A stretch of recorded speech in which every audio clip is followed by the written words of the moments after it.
Ивана била под закани и уцени од нејзиниот сопруг Стојанче Јовановски и не се вратила доброволно дома. Сведочеше пред судот нејзиниот брат Александар Стојановски.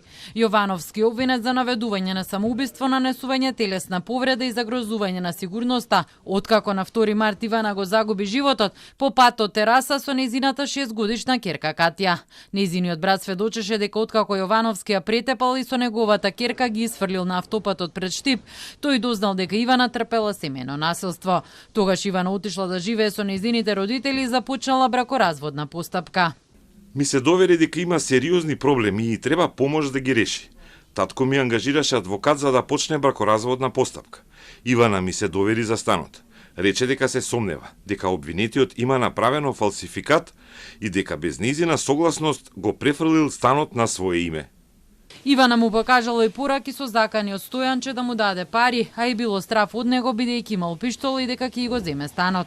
Стојанче според нејзиниот брат и побарал и 30.000 евра на неговата сестра за да го исплати станот. Откако бил фатен со друга, Ивана решила се врати дома, а нејзиното семејство не можело да свати зошто. Адвокатот на обвинетиот го праша сведокот дали Ивана доброволно се враќала кај Стојанче, на што тој одговори негативно. Покрај сите овие работи и уцени и закани и стравот на Катја, особено кога беше во болница и постојано ја бараше Катја, јас не сум убеден дека сестра ми доброволно се враќала кај Стојанче.